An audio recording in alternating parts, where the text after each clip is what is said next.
Olá pessoal, estamos iniciando mais um programa O Navegador, navegando com saúde e educação. Mês de abril, mês especial porque tem coisas especiais que nós vamos falar sobre saúde. E já também mês de maio. E quem está comigo para falar sobre tudo isso?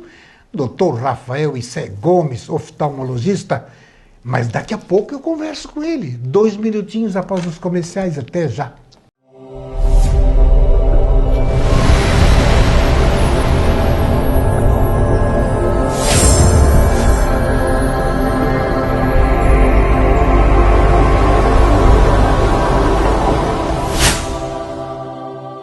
Anime, Unidade de Tratamento do Câncer, comparada com as melhores clínicas de oncologia do país. A Anime está localizada no edifício Anime, terceiro andar, Rua Marechal Deodoro 678, em uma área ampla, segura, confortável, com uma equipe clínica formada pela doutora Maite de Liz Vassen Schurman e doutor Pedro Irvin Spesch. Telefone 3380-5200. Anime, qualidade de vida, construímos com você. Venha ser aluno da KNN Idiomas e faça seu curso de inglês ou espanhol com a melhor metodologia voltada para pessoas que falam a língua portuguesa e aprendem inglês em apenas 18 meses com a melhor escola de idiomas de Lages. Transporte gratuito para alunos de 4 a 14 anos. Entre em contato conosco, 3018-5755. Hamburgueria Mix Gourmet, carnes puras assadas na brasa e na hora. Chopp Bierbaum, música ao vivo, estacionamento próprio. Hamburgueria Mix Gourmet, o autêntico hambúrguer assado na brasa. Na Luiz de Camões, em frente ao Banco do Brasil. Telefone 3018-6868 ou 992002027.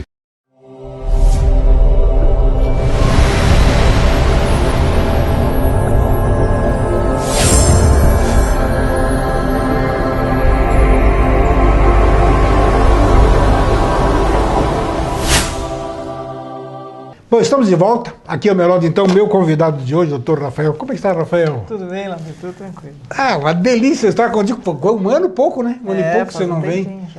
Não vem bater um papo, conversar. A tua área é uma área muito interessante, como toda a área de saúde, é interessante. Mas os olhos, né, são... Como é que é? Sem visão é terrível, né? São importantes. Na escuridão, quem é que quer viver? Alguém? Ninguém quer. Apesar que no Brasil tem uma quantidade imensa de pessoas na escuridão, né? Isso. Por isso que no mês de abril, Lamir, a gente comemora o mês do Abril Marrom. Abril Marrom. Que é o mês de combate e prevenção das diversos tipos de causas de cegueiras, né? Então, para nós da oftalmologia é um mês especial, é um mês que a gente tem uma atenção maior para tentar levar informação para as pessoas, para elas saberem como se prevenir das diversas causas de cegueiras, já que existem causas de cegueiras reversíveis e causas irreversíveis, né? Então, esse mês é um mês muito importante para a gente tentar levar um pouquinho desse conhecimento, dessas doenças, para as pessoas se prevenirem e acabarem evitando a cegueira. E o Abril Marrom foi instituído a partir de que data? Olha, eu acho que o Abril Marrom deve já fazer uns 5 anos. 5 anos. Que o pessoal instituiu, desde que começou aquela onda do Outubro Rosa, Outubro Rosa, Novembro exato, Azul, isso. E aí começou também o Abril Marrom, né? E a gente sempre faz essas campanhas todos os anos justamente para tentar levar informação. Claro. Porque uma coisa comum das pessoas quando vão no consultório é nos dizer, a gente pergunta, e aí, seu fulano, como é que tá? Tudo bem? E aí a pessoa responde, se tivesse bem, não tinha vindo consultar. Boa essa! Responder assim que legal! E não é verdade. Se eu não tivesse medo, isso E não pode ser assim, justamente a ideia da prevenção é não deixar ficar ruim, procurar ajuda antes para prevenir, não deixar as doenças virem. Você tem que ir lá dizer, eu estou, mas eu quero continuar bem. Exatamente. A resposta é isso. Eu estou bem, mas eu quero continuar bem. Aí, como é que você vai continuar bem? Aí entra o profissional. Entra o profissional. Aí, o que você diz, então? Primeiro, você faz essa correção, né? Não, a gente sempre diz, porque a Organização Mundial de Saúde recomenda da parte oftalmológica que a gente faça revisões anuais, mesmo quem não sente nada, porque tem algumas doenças que são silenciosas. Sim. Doenças essas que podem até levar à cegueira, né? Como, por exemplo, o glaucoma. Glaucoma. Que o glaucoma é tão especial que, inclusive, ele tem uma data dele, né? Que é o dia 26 de maio, que é o logo dia... mês que vem, já vamos trabalhar também na prevenção também. Que é o dia mundial de combate ao glaucoma, né? Glaucoma, por exemplo, é uma doença que costuma ser silenciosa, não dá muitos sintomas, e se a pessoa não vai consultar, não vai ficar sabendo que tem, ela vai avançando, até que pode levar à cegueira, né? Então, por isso que a prevenção é o principal cuidado que a gente pode ter com a nossa visão. Dos principais sintomas seria a pressão ocular do glaucoma? O glaucoma é assim, ele tem dois tipos, né, de glaucoma, o glaucoma de ângulo aberto e o glaucoma de ângulo fechado. 90% dos glaucomas são de ângulo aberto e só 10% são dos fechados. Os glaucomas de ângulo fechado costumam dar sintomas. A pressão sobe rapidamente e aí com isso dá bastante dor, o olho fica vermelho, a visão fica embaçada. Mas os outros 90% que são os glaucomas de ângulo aberto, esses aí não tem sintoma nenhum. Nada, zero. Só mesmo o médico no exame oftalmológico consegue diferenciar se a pessoa tem ou se não tem, e às vezes ainda tem que lançar mão de alguns exames acessórios para a gente conseguir fazer o diagnóstico. Que espécie de exame esses acessórios? Campo de visão, a paquimetria e a estereofoto de papila, né? E agora, mais atualmente, foi lançado um outro exame que é uma tomografia do nervo para a gente tentar medir a camada de fibras nervosas, que se chama OCT, o nome desse exame, né? Que seria um exame mais moderno que o último lançamento aí que a gente esse é o top, então, agora em termos de exame. Na verdade, é um somatório de fatores, né? O campo de visão ainda nos parece ser o principal exame, mas tem a pressão ocular, que é feita na consulta, tem o exame do nervo óptico, que a gente faz na consulta e na estereofoto da papila, que a estereofoto é uma foto do nervo óptico para a gente identificar essa escavação que o nervo tenha. E tem ainda o OCT e a paquimetria, que mede a espessura do olho.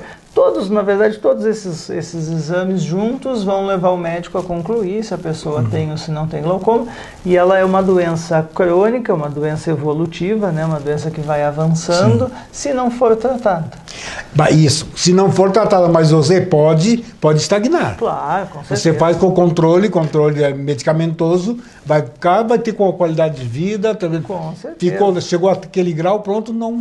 A gente tem como o nosso tratamento do glaucoma visa estacionar a doença, não deixar ela avançar, assim como outras doenças como a diabetes, como a hipertensão arterial.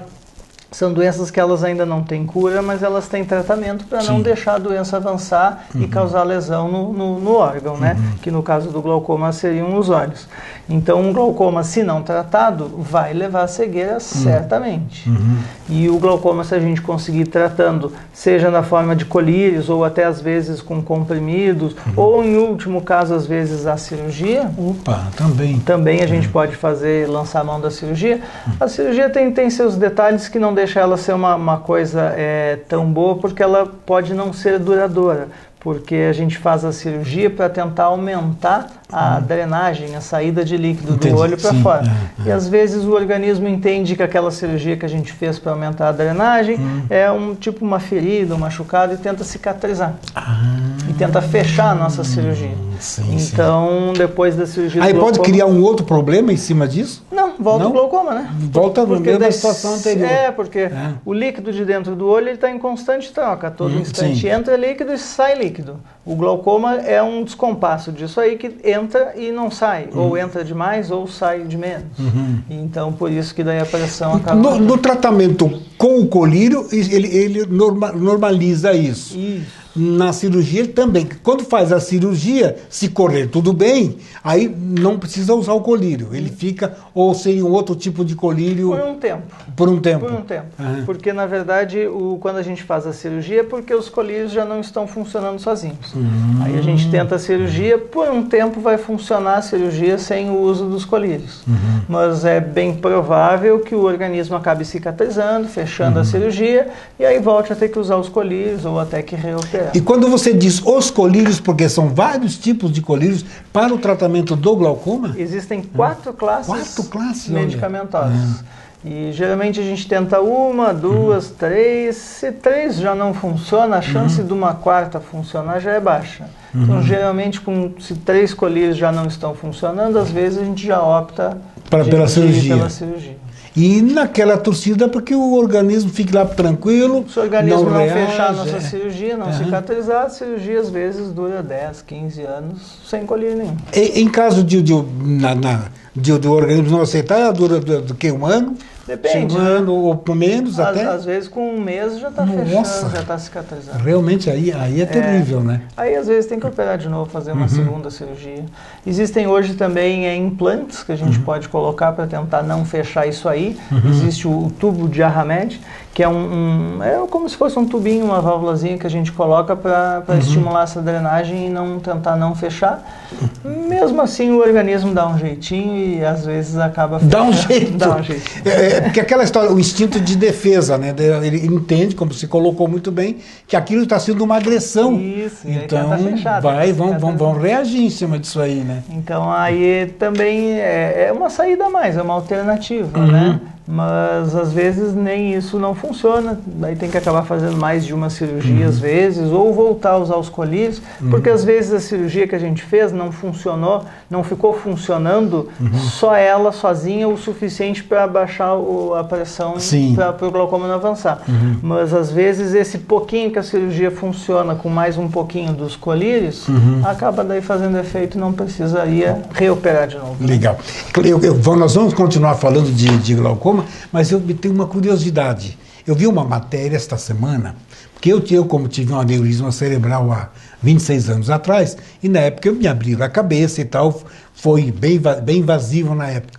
E hoje eu fiquei sabendo a técnica da cirurgia, até com celular, cara, não sei se você viu essa matéria. Não vi. Pô, assim, pelo olho. Fazer a cirurgia do aneurisma pelo olho do local, né? Pois é, mas é isso que eu quero. Essa é a pergunta curiosa, mas tu não vai me responder agora, porque a Nanda fez sinal ali, já viu, né? Comercial é rapidinho, nós já voltamos.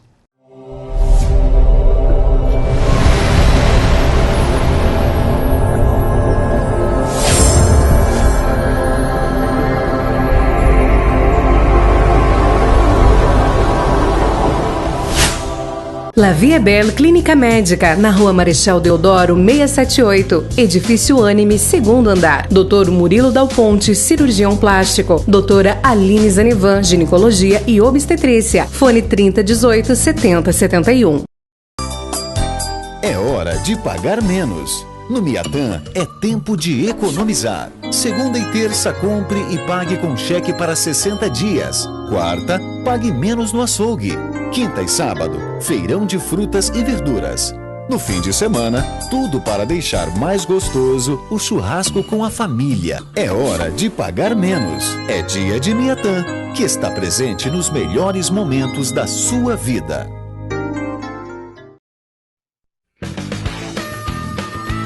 Via Serra, há 13 anos no mercado, sempre com as melhores opções em carros novos e seminovos. Uma equipe de vendedores experientes, prontos para lhe atender. Uma oficina completa, com profissionais treinados pela fábrica. Seminovos revisados com garantia. Via Serra, a sua melhor opção. Lages e São Joaquim.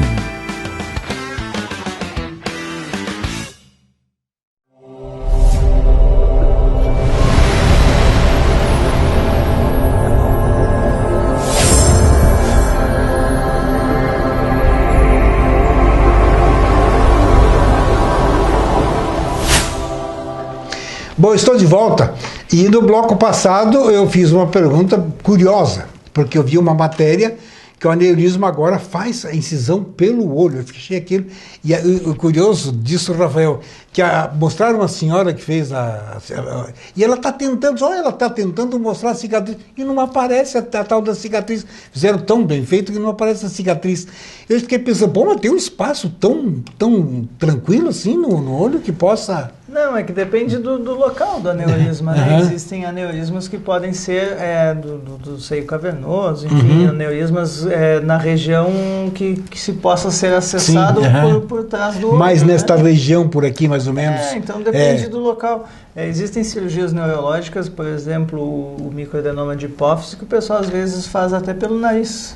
Qual que é esse? O microadenoma de hipófise. Traduza para o português isso? A hipófise é uma glândulazinha que a gente tem no cérebro, que ela fica bem próximo dos nervos ópticos, né?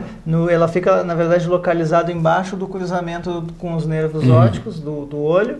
E aí, às vezes, a pessoa tem um tumorzinho ali nessa glândula, que é microadenoma quando ele é pequenininho, quando é maior, daí é um macroadenoma. Mas o micro tem cirurgias que é possível ser feita até pelo nariz, né? Então, tudo depende da localização desse acesso. E o que me chamou a atenção, Rafael, que o médico brasileiro, que a técnica é brasileira, usando um celular, cara. Para se guiar, né? Para se guiar, fazendo tudo fácil na mão. O celular é aqui com a outra mão. Achei aquilo impressionante. Mas é a tecnologia. E vão transferir para outros países essa técnica.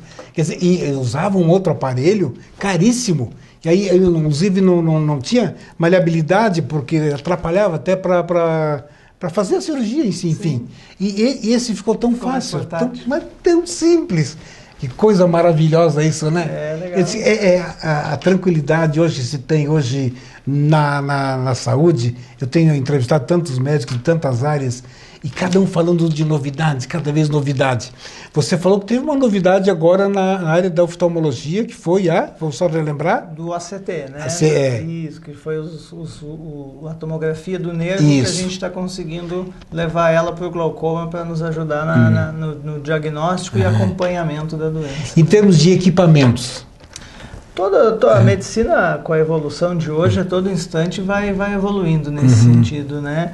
Então, tanto a parte de lasers para a própria cirurgia, ou até a parte de exames, é uma evolução constante, né? Então, a gente tem que estar sempre atento realmente a isso para tentar oferecer o que tem de melhor. O que tem de melhor. Poder-se dizer que Lages hoje vocês têm, em termos de equipamento, total condições de atender em todos os sentidos na oftalmologia. Tudo. Hoje aqui em Lages a gente tem condição de fazer qualquer tipo de procedimento, a não ser esses com laser da cirurgia refrativa, que até o momento a gente ainda não tem, mas agora quando inaugurar lá E vai ser logo, né? Isso, vai se Deus quiser, logo. até dezembro a gente consegue inaugurar ali. Eu passei por lá, vai ficar muito bom aquilo lá. Hospital de Olhos da Serra, se Deus Com quiser. certeza, nós estaremos lá gravando um programa se para mostrar esse hospital. Prepare-se, pessoal, porque vai ter coisas novas e tudo novinho, bonito, legal para mostrar para todos vocês. Hoje vocês estão atendendo ali no Gemini, né? Nós estamos lá no nono andar. Gemini, nós estamos no 12º, no 9º e no 6º. Ocupa um espaço bastante grande. Nós estamos em 7 oftalmologistas 7 oftalmologistas, uma equipe maravilhosa, né? Então a gente precisou de um espaço para poder juntar todo mundo e acabou não conseguindo este espaço, então precisamos ficar segmentado por um tempinho ali no Gemini, mas se Deus quiser até dezembro sai lá o Hospital de Olhos da Serra, vai ficar pronto e aí sim lá a gente vai conseguir inclusive ter este laser para fazer a cirurgia refrativa. Sem dúvida. E aí sim Lages vai conseguir resolver 100% dos problemas. Mais alguma coisa que você queira falar do glaucoma?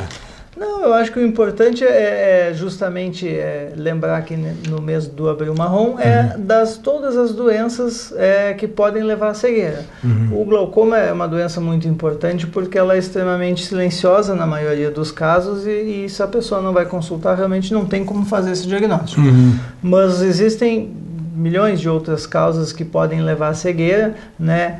Sempre lembrando bem da diabetes, que é uma causa importante. Esse é importantíssimo, né? E da própria catarata, que é uma causa de cegueira, mas hoje em dia com a nossa tecnologia, com as lentes que a gente tem disponível no mercado e os equipamentos para cirurgia, a gente já consegue resolver este tipo de cegueira e consegue inclusive devolver 100% da visão novamente, se não existe outro problema, né? Porque às vezes não é só a catarata, às vezes vezes é catarata e algum outro probleminha que não... E você vai detectar outro probleminha na cirurgia da catarata? Não. Ou não, já detecta o problema? A grande maioria das vezes a gente já detecta antes. Sim. Mas algumas vezes a catarata é tão avançada, tão densa, que não permite um exame adequado do fundo do olho, e daí, não podendo examinar, às vezes a gente não tem como ter 100% de certeza de que não tenha nenhum outro problema na retina. A gente consegue fazer alguns exames, como por exemplo o ultrassom do olho, e aí no ultrassom a gente detecta coisas mais grosseiras, como um descolamento da retina. Mas o ultrassom nos diz que a retina está no lugar, não significa que ela está funcionando. Então a gente não tem como garantir que vai voltar 100% da visão, porque às vezes a retina, que é o nervo, pode não estar funcionando tão bem, né? Então, na catarata total, que a gente não examina o fundo do olho, vai melhorar com a cirurgia. Mas você vai fazer o exame depois de eliminar a catarata? Não, antes.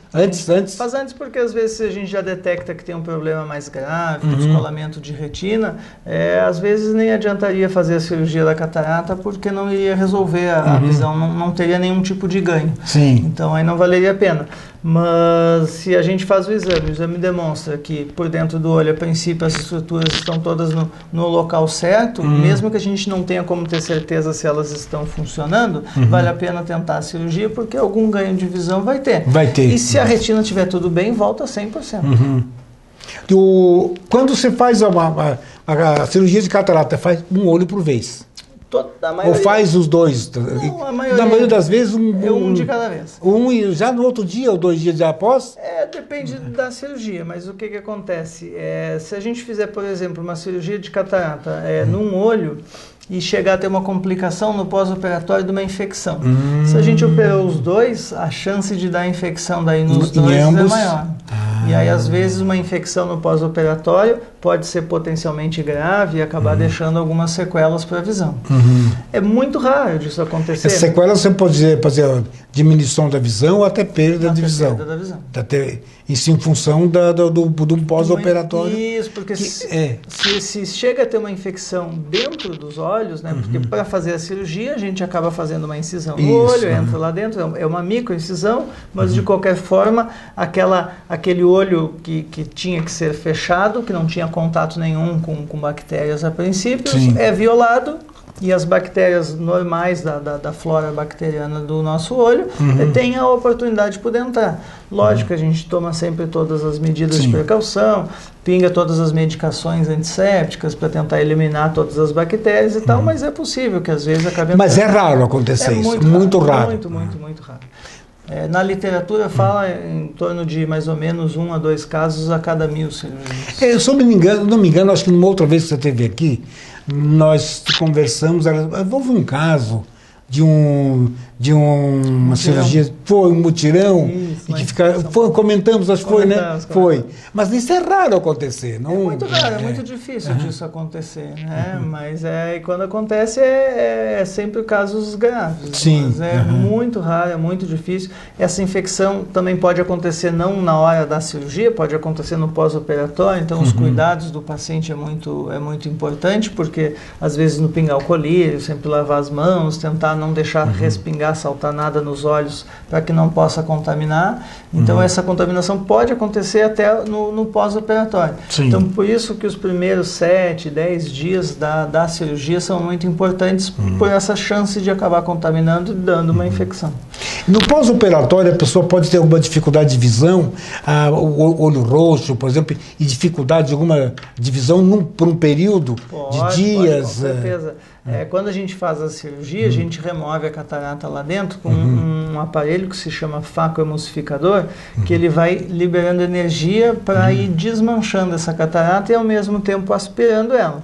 Só que essa energia liberada dentro do olho para acabar quebrando a catarata, dependendo da quantidade de energia, porque depende da dureza dessa catarata, porque uma catarata quanto mais velha, mais dura ela vai ficando. Aí eu tenho que liberar muita energia no equipamento para conseguir desmanchar essa catarata. E quanto mais energia a gente libera dentro do olho, mais chance de inflamação, de inchaço do olho. E aí isso repercute num tempo de resposta de melhora um pouquinho mais longo. Mas geralmente uma cirurgia normal gira em torno aí de 2, 3 dias. 2, 3 dias já normaliza, já fica bem tranquilo. Já está bem. Então, não chega a ser o... Aí depois, passou 2, 3 dias, não aconteceu nada, faz no outro.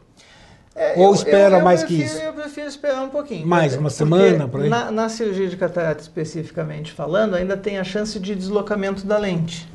Porque hoje em dia a nossa tecnologia, a gente limpa a catarata e fica o suporte intraocular da lente natural do olho, onde a gente encaixa a lente. E não vai ponto, não vai nada. Então eu preciso de um tempo para essa lente cicatrizar dentro do olho, para ela não se deslocar. Então os primeiros 15 dias, as primeiras 2 semanas são importantíssimas para o paciente não bater, não coçar o olho, não levantar nenhum tipo de peso do chão, porque isso aí pode fazer com que a lente se mexa lá dentro do olho e acabe deslocando. Geralmente não é comum disso acontecer, mas quando acontece é só... Mas ela poderá acontecer em função de uma ação do próprio paciente. Só que você vai falar, a ação do próprio paciente, você viu que o meia hora de programa é rápido, né? Então nós vamos convidar o pessoal para acompanhar semana que vem o 2º programa. E nós vamos falar sobre isso. O deslocamento da lente, que é a chave para nós iniciar o programa seguinte, e a ação do paciente. Nem vamos nos despedir, pessoal. Semana que vem, o 2º programa com o Dr. Rafael. Até lá. Até mais.